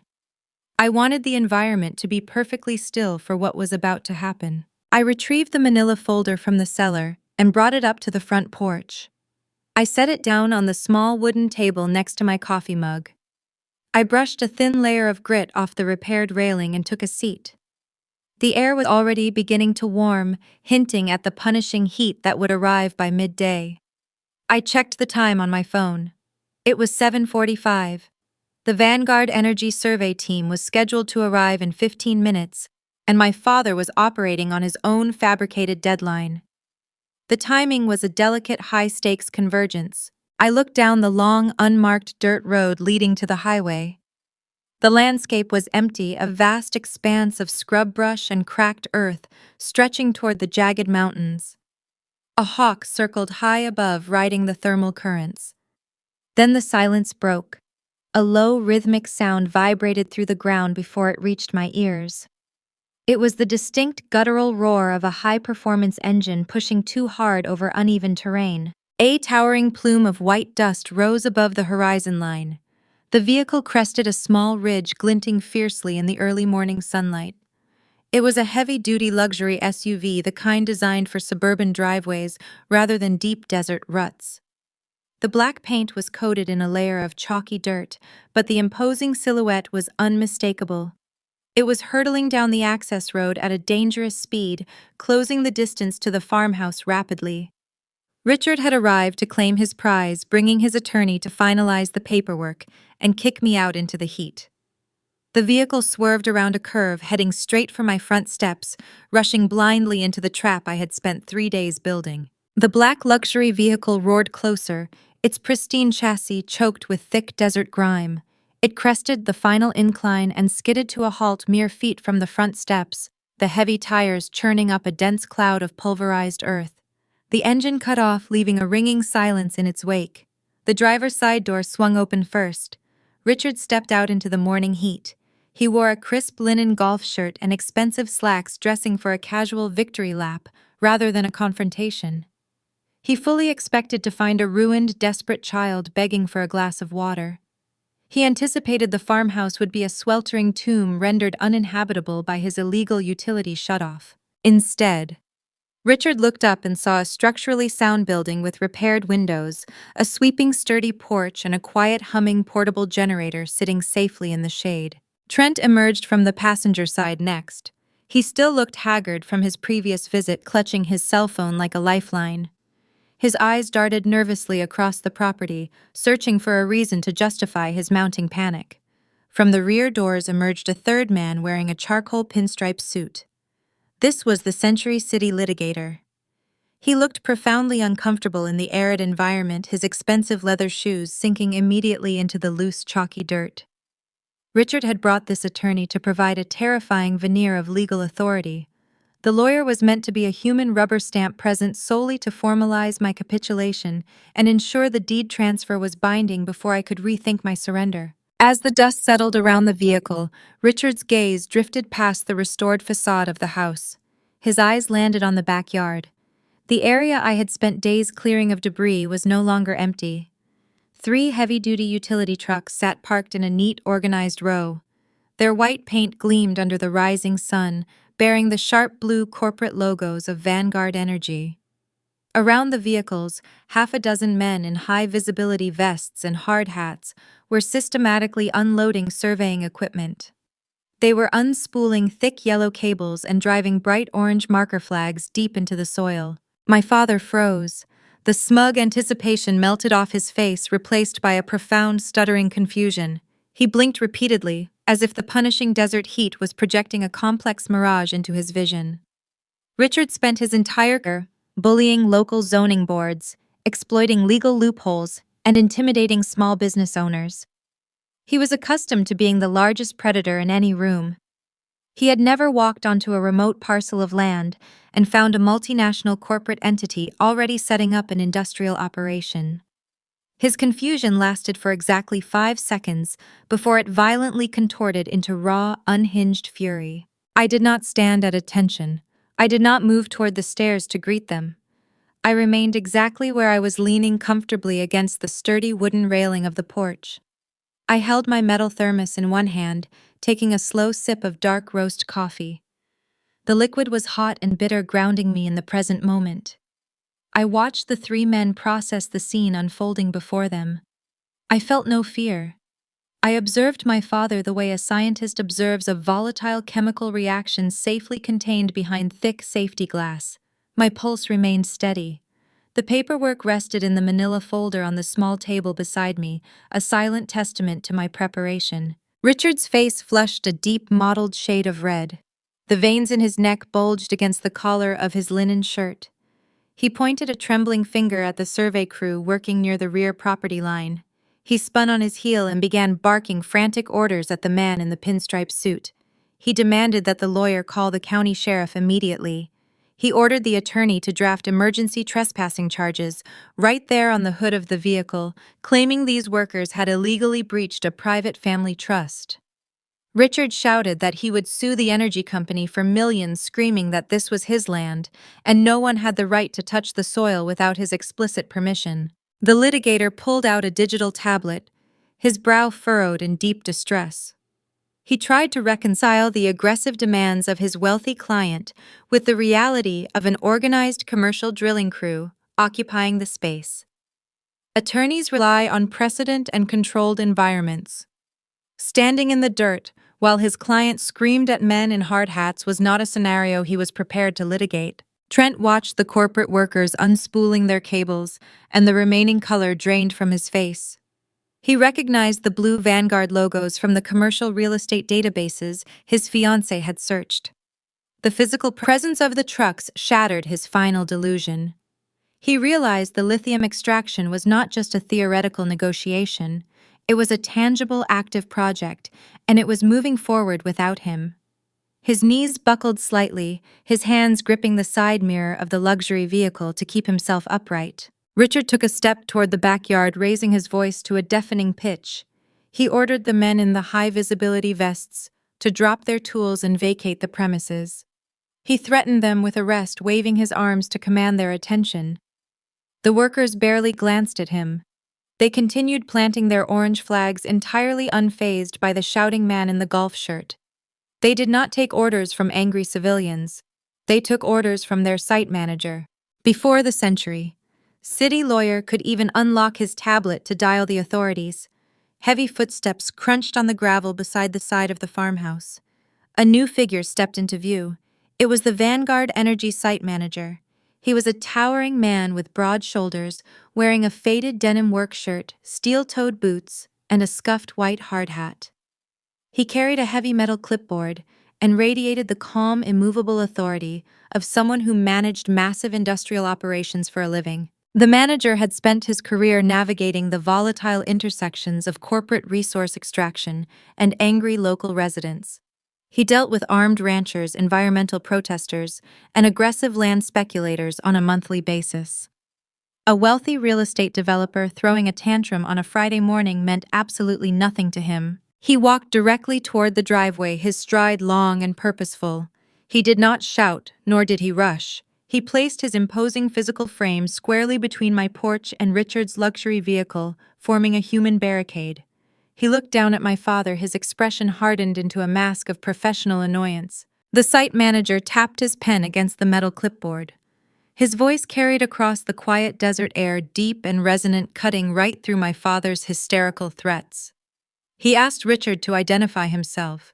He then asked Richard exactly why he felt entitled to drive onto an active multi-million-dollar corporate worksite and harass a contracted geological survey team. The air grew thick with tension.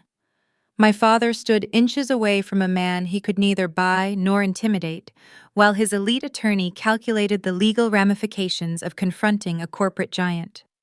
The trap had closed perfectly, and the paperwork reckoning was about to begin. Richard's face contorted into a mask of pure indignation. He had spent his entire adult life operating under the assumption that volume equated to authority. When confronted by the Vanguard Energy site manager, my father reverted to his oldest tactic. He attempted to pull rank. He puffed out his chest, stepping dangerously close to the towering foreman. He shouted that his name was Richard Morgan, founder and chief executive officer of Morgan Holdings. He pointed a trembling finger at the dirt beneath their feet, screaming that he was the patriarch of his family and the sole rightful owner of this land. He demanded that the foreman pack up his equipment, recall his workers, and vacate the private estate immediately or face severe trespassing charges. The site manager did not flinch. He did not step backward, nor did he raise his voice to match my father's frantic pitch. He simply looked down at Richard with the weary patience of a man who dealt with unreasonable obstacles for a living. He tapped his pen against his metal clipboard once more, asking for a valid corporate permit or a court-ordered injunction. Richard had neither. The Los Angeles attorney, Mr. Sterling, shifted uncomfortably in his expensive suit, realizing very quickly that his client was writing checks his legal team could not cash. That was my cue. I placed my metal thermos on the small wooden table next to my chair. The soft clink of steel against wood was the only sound I made before picking up the thick manila folder. I walked down the porch stairs, my boots crunching rhythmically against the dry gravel. The noise drew the attention of everyone in the yard. Trent watched me with wide, panicked eyes, his breath hitching in his chest. Richard turned his furious glare toward me, opening his mouth to hurl another barrage of insults and commands. I did not give him the opportunity to speak. I walked past my father as if he were nothing more than a minor obstruction in the driveway. I approached the Vanguard Energy site manager and opened the folder. I pulled out the first document, a pristine certified copy of the quitclaim deed. I handed it directly to the foreman. I kept my voice level and professional, introducing myself as Taylor Morgan, the legal owner of the parcel and the primary signatory on their commercial mineral lease. I instructed him to verify the county clerk's seal stamped at the bottom of the page. The manager inspected the document with a trained eye. He checked the parcel identification numbers, matched them against the coordinates on his clipboard, and nodded. A tight professional smile crossed his face. He handed the deed back to me, turned toward my father, and stated that Vanguard Energy possessed an active, legally binding contract with the verified property owner. He informed Richard that any further interference with the drilling survey would result in immediate corporate litigation from their own legal department. Richard's jaw dropped. The illusion of his control was fracturing in real time. He turned to Mr. Sterling, demanding that the attorney do his job. He ordered Sterling to present the civil injunction to freeze the site and to prove that the deed transfer was a simple clerical error pending a judicial review. I turned my attention to the lawyer. Mr. Sterling was a partner at a prestigious Century City firm. Men like him charged over $1,000 an hour to protect the wealth of the elite. They built their careers on calculating risk, shielding their clients from liability, and most importantly, protecting their own licenses to practice law. They did not operate on emotion. They operated on hard, undeniable evidence. I pulled the second document from my folder. It was the California state tax exemption waiver. I held it out toward the attorney. I advised Mr. Sterling to read the paperwork his client had submitted to the Internal Revenue Service 6 months ago before he attempted to enforce an injunction based on a fabricated narrative. Sterling hesitated for a fraction of a second before taking the paper from my hand. His eyes scanned the text. The desert sun illuminated the crisp black ink, highlighting the specific paragraph where Richard formally and irrevocably relinquished all retained interests in the property. I watched the cognitive gears turning in the lawyer's mind. He was reading a binding federal tax document that directly contradicted the civil petition he had just filed in Superior Court. To claim a clerical error in the deed transfer meant admitting the tax waiver was fraudulent. To claim the tax waiver was accurate meant admitting the civil injunction was a frivolous, malicious prosecution. Richard had lied to his own legal counsel. He had fed Sterling a sanitized version of events, omitting the crucial detail of his capital gains tax dodging strategy. The physical reaction was instantaneous. The blood drained from Mr. Sterling's face, leaving his skin a pale, sickly shade of gray. The confidence of a high-powered litigator vanished, replaced by the stark terror of a man realizing he had just been tricked into submitting a fraudulent claim to a judge. Submitting false premises to a court was a direct violation of the State Bar Ethics Code. It was the kind of mistake that destroyed careers, invited perjury charges, and triggered malpractice lawsuits. Richard saw the shift in his attorney's posture. He saw the color leave the man's face, and panic finally pierced through his arrogant rage. My father realized the paperwork in my hand contained the weapon that was dismantling his entire operation. His desperation overwhelmed his fragile composure. He let out a ragged, frantic sound and lunged forward. He reached out with both hands, aiming to snatch the tax waiver directly from the lawyer's grasp, intending to tear the evidence into pieces. He believed that if he destroyed the physical paper, he could somehow destroy the truth it contained. He never reached the document. The Vanguard site manager moved with astonishing speed for a man of his size.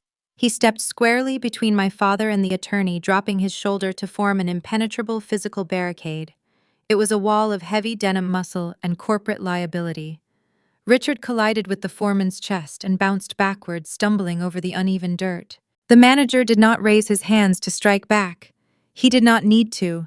He simply looked down at my father and delivered a cold, mechanical warning. He stated that attempting to assault a site owner or a corporate partner on an active Vanguard leasehold would result in federal charges. He tapped the heavy radio clipped to his belt, making it abundantly clear that private security and law enforcement were only a button press away. Richard scrambled to maintain his balance, his chest heaving with exertion and deep humiliation. He looked at the foreman, then at me, and finally turned his desperate gaze toward his attorney. He demanded that Sterling do something, ordering him to file a restraining order to call the police to fix the disaster unfolding in the driveway. Mr. Sterling did not respond to the shouting. He carefully folded the tax waiver in half and handed it back to me with a brief, respectful nod. He then turned his back on my father. The lawyer walked over to the luxury SUV, unlatched his leather briefcase resting on the back seat, and placed his digital tablet inside. Richard watched him, his voice cracking as he asked what the lawyer was doing. Mr. Sterling snapped the brass latches of his briefcase shut. The metallic click echoed sharply in the dry air. He turned to face his client, his expression devoid of any residual professional courtesy. The lawyer spoke in a quiet, measured tone that carried the heavy weight of finality. He informed Richard that their attorney-client relationship was terminated effective immediately. He stated that he would be filing a motion to withdraw from the civil injunction the moment he returned to his office. He looked my father dead in the eye and delivered the fatal legal blow. He said they had absolutely no case here. He accused Richard of withholding material facts and deliberately misrepresenting a federal tax filing. Sterling made it clear that he would not risk his bar license, his reputation, or his freedom to cover up a failed attempt at tax evasion. The lawyer adjusted his tie, turned away from the stunned patriarch, and began walking down the long dirt road toward the highway, choosing to hike out of the desert on foot, rather than spend another minute inside a vehicle with my father. The silence that fell over the property was deafening. The ultimate weapon of paperwork had detonated, perfectly stripping Richard of his legal shield, his physical intimidation, and his unearned authority in a matter of minutes. The retreating figure of Mr. Sterling shrank against the vast expanse of the desert horizon. The rhythmic crunch of his leather shoes on the gravel was the only sound breaking the heavy silence left in the wake of his departure.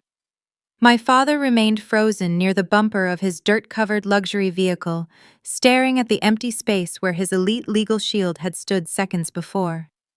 The Vanguard Energy Survey crew paused their work, resting their gloved hands on their equipment, watching the implosion of the Morgan family dynasty with quiet, detached curiosity. The true weight of the moment bypassed Richard and landed squarely on Trent. The golden child had always relied on our father to alter reality, to write a check or hire a professional to make consequences disappear. With the lawyer hiking out to the highway and the corporate site manager standing firm, the illusion of rescue evaporated. Trent was finally alone with his ledger. His breathing changed. It started as a shallow, rapid hitch in his chest, barely audible over the low hum of my portable generator. He took a staggering step backward, leaning his weight against the side panel of the SUV.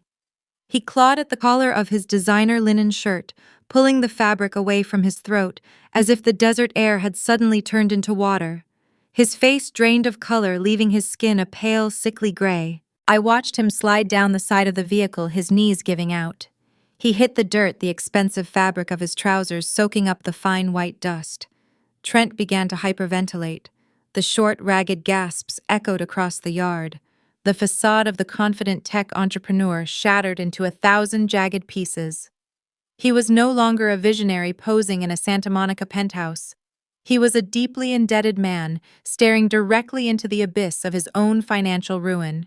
He looked up at me from the ground. The arrogance that had defined his entire existence was gone, replaced by raw, unfiltered terror. Tears welled in his bloodshot eyes, carving wet tracks through the grime on his cheeks. He did not care that half a dozen blue-collar workers were watching him cry. He did not care that his father was standing right next to him. He was drowning, and I was the only person holding a lifeline. He begged.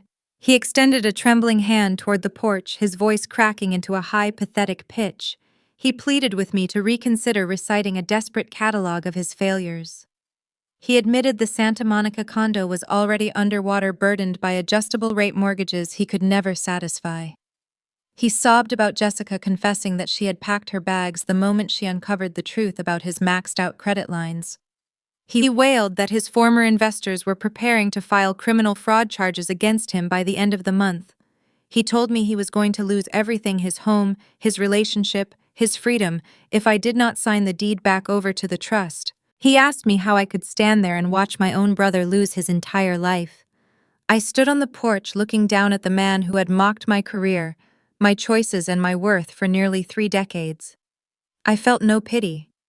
Pity requires a foundation of shared humanity, a sense that the suffering is unjust. Trent earned his suffering through a lifetime of unchecked greed. I kept my voice level, stripping any trace of emotion from my response. I treated his meltdown like a failed corporate audit. I told him he was not losing his life. I explained that he was simply losing the props our father had purchased to make him look successful. I walked down the 3 wooden steps, closing the distance between the porch and the dirt driveway. I stopped a few feet away from where he sat, trembling against a tire. I outlined the exact mechanics of his ruin. I reminded him that while he was spending thousands of dollars leasing exotic sports cars to impress angel investors who ultimately realized he was running a scam, I was working 50-hour weeks auditing supply chains to build a modest savings account. While he was dining at Michelin-starred restaurants in downtown Los Angeles, celebrating a tech pivot that was actually a desperate cover-up, I was out here in 110-degree heat, tearing out pack rat nests and hauling rotten drywall. I pointed my boot at the sturdy wooden boards of the restored porch. I told him to look at the structure. I built that framework with my own blistered hands. I sanded the rails, reinforced the joists, and hammered the nails. I reminded him that when Richard handed me this desolate plot of land, Trent had laughed. Trent thought the crumbling house was a hilarious reflection of my value. I stated that the difference between us was simple. When handed a ruin, I grabbed a crowbar and started fixing it. When handed a pristine $1 million foundation, Trent mortgaged it to pay for an illusion. His crying intensified a messy, noisy display of self-pity. He buried his face in his hands, rocking back and forth in the dust. He wailed that he did not know what to do, begging for a loan, a handout, a small fraction of the Vanguard Energy signing bonus to keep the banks at bay. He promised to pay me back with interest. I reached into the thick manila folder still resting in my left hand. I bypassed the quitclaim deed and the tax waiver. I retrieved a single standard sheet of white printer paper. I had prepared this specific document late last night by the glow of my battery-powered lantern. I walked forward and extended the paper toward him. Trent lifted his tear-streaked face. A flicker of desperate hope illuminated his eyes, believing I was offering a contract, a check, or a lifeline. He snatched the paper from my fingers with trembling hands. He read the text. The hope died instantly, replaced by a fresh wave of despair. It was a printed list of local bankruptcy attorneys. The document was formatted perfectly, featuring columns for law firm names, contact numbers, and hourly retainer fees. I had even sorted them by their proximity to his soon-to-be foreclosed Santa Monica address. I looked down at him and delivered my final assessment. I told him this piece of paper was the only handout he would receive from me today. I advised him to call the first name on the list file for Chapter 7 protection and learn how to survive on his own merit. Trent stared at the printed names, his shoulders shaking with silent sobs. The reality of his future settled over him like a suffocating blanket. He crumpled the paper in his fist and lowered his head, finally understanding that his sister was no longer his safety net. The sound of slow, heavy clapping broke the tension. I turned my head. Richard was standing near the front grille of the SUV. He had watched his golden child collapse into a pathetic weeping heap in the dirt. He had watched the workers witness the destruction of his legacy. The profound humiliation of the morning had burned away his initial shock. His ego, bruised and bleeding, mutated into a cold, venomous spite. He stopped clapping. He straightened his posture, attempting to reclaim a fraction of his lost patriarchal authority. His face was rigid, his eyes dark with an ancient familiar cruelty. The legal threats had failed. The physical intimidation had been blocked by the corporate foreman. The financial freeze had only delayed the inevitable. My father realized he possessed only one weapon left in his arsenal. It was a weapon he had wielded over me since childhood, believing it was the ultimate source of my obedience. He looked at me with unmasked hatred. He promised that if I did not rescind the Vanguard contract right now, he would erase me. He threatened to formally disown me, severing every tie, excising my name from the Morgan family trust, and ensuring I would never be recognized as his child again. My father delivered his final threat with the practiced cadence of a seasoned tyrant. He stood in the baking dust of the Imperial Valley, his face flushed, projecting his voice so every worker in the yard could hear him. He promised to erase my name from the Morgan family trust. He swore I would never receive another dime of his money, never sit at his dinner table, and never be acknowledged as his child again. He wielded the concept of disownment like a heavy blade, expecting me to cower at the prospect of losing my bloodline. I listened to his words echo across the dry scrub brush. For the first 28 years of my life, that specific threat was my deepest, most paralyzing fear.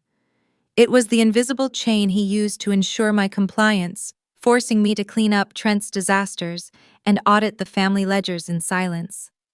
I always believed that losing my father's conditional approval equated to losing my own identity. But standing in the desert heat, looking at the sweating, desperate man beside the dirt-covered luxury vehicle, I felt nothing but a profound, liberating emptiness. The chain did not snap. It simply dissolved. I stepped away from the wooden porch and walked toward him. I did not rush. My boots crunched a steady, deliberate rhythm against the gravel. I stopped 3 feet away from his rigid posture, invading his personal space just enough to force him to look up at me. I looked him dead in the eye.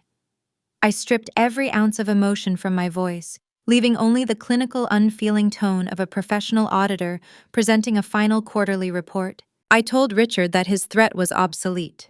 I explained that in order to disown someone, the person being cast out must actually desire to stay. I watched his eyes narrow, searching my face for any sign of a bluff. He found nothing but cold certainty. I decided it was time to show him exactly how closely I had been paying attention to his business over the past decade. I began to dissect his financial empire piece by piece. I spoke at a conversational volume, keeping the details surgical and precise. I told him I knew the exact debt service coverage ratio on his downtown Los Angeles commercial tower. I cited the 40% vacancy rate caused by corporate tenants abandoning their leases over the past 2 years. I reminded him about the retail center in Orange County, detailing how he was hemorrhaging capital ever since the Anchor department store filed for bankruptcy. I named the private equity firm that held his mezzanine financing, a high-interest loan he took out just to cover his operational gaps. Richard stopped breathing. The color that had returned to his face during his shouting match vanished entirely. His jaw slackened. He had spent years projecting the image of an untouchable billionaire titan, hiding his mounting liabilities behind expensive suits and aggressive public relations. He never realized that the quiet daughter balancing the spreadsheets saw every single cracked foundation in his portfolio. I did not stop there. I pointed out his recent decision to freeze my modest personal checking account. I told him that deploying his status as the trust executor to lock up a few $1,000s was not a display of power. It was a glaring, undeniable symptom of a severe cash flow crisis. A truly wealthy man does not need to starve a family member to force a real estate transfer. A truly wealthy man just buys another property. I took a slow breath, letting the arid wind carry my words. I shifted the focus from his failures to my success. I informed my father of the precise terms outlined in the Vanguard Energy mineral lease. I stated the initial signing bonus out loud, $8.4 million. I let the number hang in the hot air between us. I explained that the money was already resting safely inside a secure escrow account, waiting to clear on Monday morning. I detailed the secondary clause of the contract, specifying the 4% gross royalty on all extracted lithium and rare earth minerals paid out in perpetuity. I watched his mind process the arithmetic. I delivered the fatal financial blow. I told Richard that this single barren dirt lot in the middle of nowhere generated more liquid capital in 3 weeks than his heavily leveraged failing real estate holding company could produce in a decade. I pointed out that his net worth was tied up in empty concrete towers and adjustable-rate mortgages while my wealth was entirely unencumbered. The transfer of power was undeniable. I looked at the man who had treated me like a disposable asset and delivered my final verdict. I told him he could not disown me because I was officially divesting from him. I stated that I no longer needed his name, his approval, or his money. Richard tried to speak. He opened his mouth, searching for a rebuttal, a threat, or an insult to reclaim the high ground. Nothing came out. His vocal cords failed him. He was a predator who had just realized he was standing in the middle of a trap he built with his own 2 hands. I reached into the thick manila folder I carried. I bypassed the quitclaim deed and the tax waiver. I pulled out a single sheet of pristine, heavy bond paper. It was a formal notice of trespass. I had drafted it the previous night, citing the specific California penal codes regarding unauthorized entry on a private commercial leasehold. It was signed, dated, and legally binding. I extended my arm and slid the crisp white document across the dusty hood of his luxury SUV. I smoothed the edges flat against the metal. I informed him that he and Trent were formally banned from the premises. I instructed him to memorize the boundary line at the edge of the dirt road, because if either of them crossed it again, they would be arrested. Richard stared at the paper as if it were coated in poison. The Vanguard Energy site manager stepped forward, his heavy steel-toed boots breaking the tension. The towering foreman placed himself right next to the front fender of the SUV. He rested his large hands on his tool belt and stared down at my father. The manager spoke with the deep, resonant authority of a man backed by a multinational legal department. He confirmed that Vanguard Corporate Counsel was now actively monitoring the site. He advised Richard to get into the driver's seat and leave the valley immediately, warning that his crew would not hesitate to involve federal authorities if their extraction survey was delayed by another minute. My father looked at the towering foreman, then at the pristine notice of trespass resting on his hood, and finally at me. He saw no hesitation in my posture. He saw a wall he could not climb, bribe, or break. The fight drained out of him.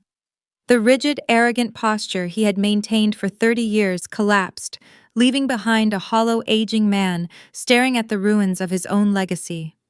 He did not say a word. He turned away from me, his shoulders slumped, and walked toward the driver's side door. Trent was still sitting in the dirt near the rear tire, his face buried in his hands, trembling with the weight of his impending bankruptcy. Richard did not offer his son a hand. He did not offer a word of comfort. He simply opened his door and got behind the wheel. Trent realized he was being left behind. He scrambled to his feet, his designer linen shirt ruined by sweat and chalky earth, and practically crawled into the passenger seat. The heavy doors of the luxury vehicle slammed shut, sealing the 2 men inside their shared defeat. The engine roared to life, a loud, aggressive sound that felt entirely hollow. Richard shifted the transmission into gear. He did not look out the window. He did not offer a final glare. He stared straight ahead at the barren horizon. The vehicle lurched forward, turning awkwardly in the narrow space before accelerating down the dirt access road. A towering cloud of white dust billowed behind the tires, swallowing the silver chassis as it retreated toward the highway. I stood in the driveway and watched the dust trail until it faded into the distant, shimmering heat waves. The deep silence of the Imperial Valley returned, but it only lasted for a few seconds. Behind the farmhouse, the Vanguard Energy survey crew received a hand signal from their site manager. A worker climbed into the cab of a massive yellow drilling rig. He turned the ignition key. The heavy diesel engine fired up with a deafening percussive roar, sending a vibration deep into the soles of my boots. The sound echoed across the cracked earth, loud, industrial, and entirely unstoppable. It was not the sound of a ruined country house. It was the sound of a new foundation being poured. 6 months is a surprisingly brief period of time to witness the total collapse of a dynasty. The searing heat of the Imperial Valley summer eventually surrendered to the crisp, cooling winds of late November. The landscape changed, and so did the reality of the Morgan family. The fallout began with my older brother. In the state of California, the foreclosure process is an unforgiving and highly public mechanism. You cannot charm a retail bank. You cannot negotiate your way out of a printed notice of default pasted directly onto the front door of a luxury property. Trent lost the Santa Monica condo exactly 90 days after he drove his damaged silver sedan away from my dirt driveway. His fiancée Jessica did not wait around for the bank agents to arrive and change the deadbolts. As a luxury real estate agent, her entire professional brand depended on projecting an aura of wealth and upward mobility. Being legally tethered to a bankrupt fraud was a career death sentence. She packed her designer luggage, broke the engagement, and accepted a senior partner position at a competing brokerage firm in Beverly Hills. She erased every digital trace of their relationship before the moving trucks even reached the street.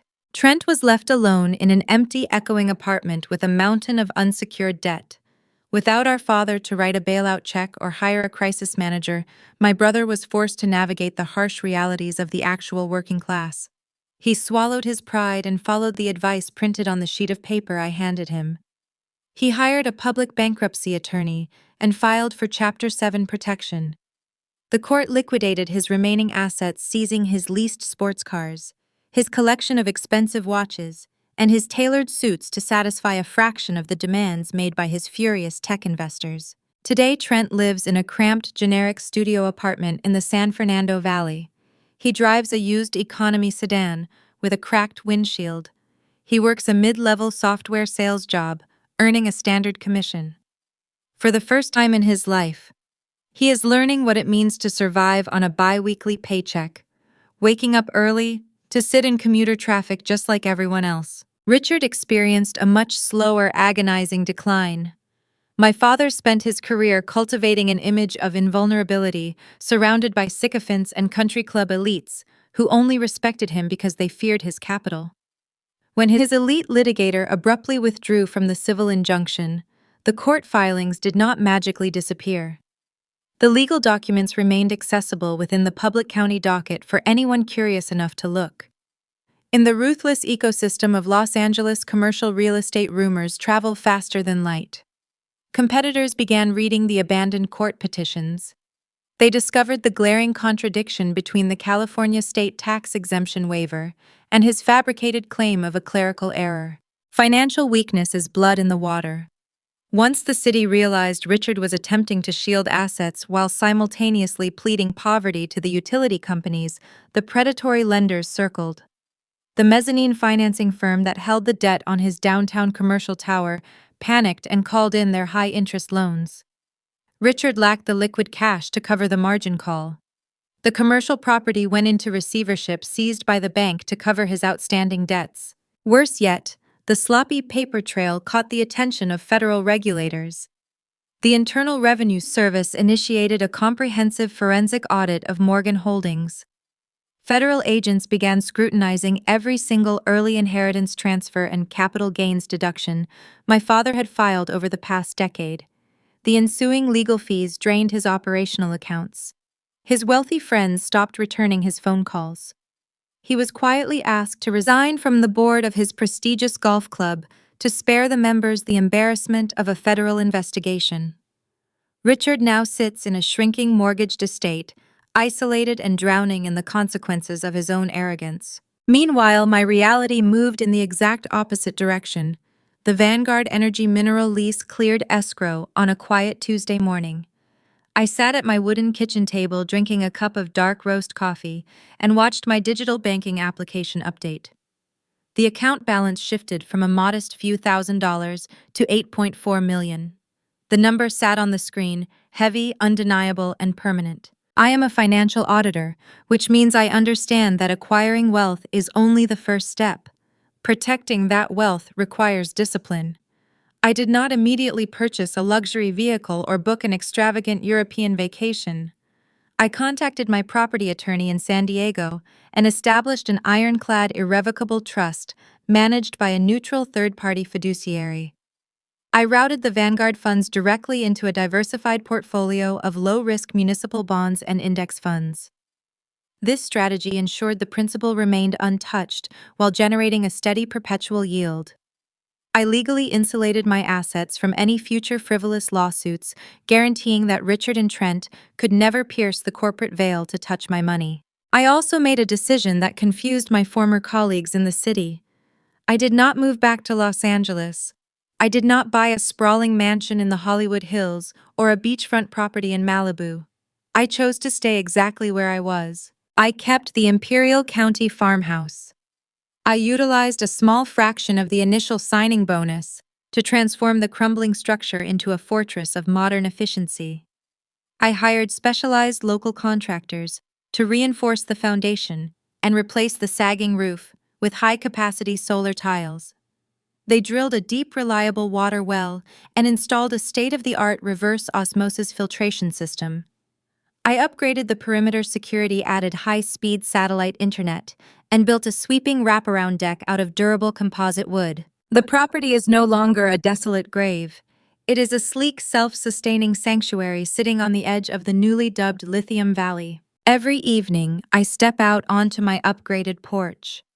The harsh desert sun sets behind the jagged western mountains, painting the sky in breathtaking shades of indigo, burnt orange, and pale violet. In the distance, just past the boundary of my parcel, the Vanguard Energy Extraction Facility hums with quiet, rhythmic industry. The towering yellow drilling rigs operate around the clock. They draw valuable brine from deep within the earth, fueling the global energy transition, while simultaneously depositing a 4% gross royalty into my trust account every single month. I found my freedom in the exact place my family intended to bury me. If you are listening to this story, I want you to remember a fundamental truth about toxic environments. People who operate on ego and manipulation will always try to convince you that your worth is tied to their approval. They will hand you their discarded burdens, their ruined projects, and their impossible messes, expecting you to buckle under the weight. They will call you pedestrian, boring, or safe, hoping to distract you from recognizing your own fierce competence. Do not let their arrogance blind you to the value of your own labor. The things toxic families discard often hold the most immense hidden potential, provided you are willing to roll up your sleeves and do the quiet work to unearth it. When they hand you a pile of dirt, do not complain about the dust. Grab a shovel, read the fine print, and start digging. You might just find a fortune they were too lazy to discover themselves. Thank you for tuning into Elderly Stories.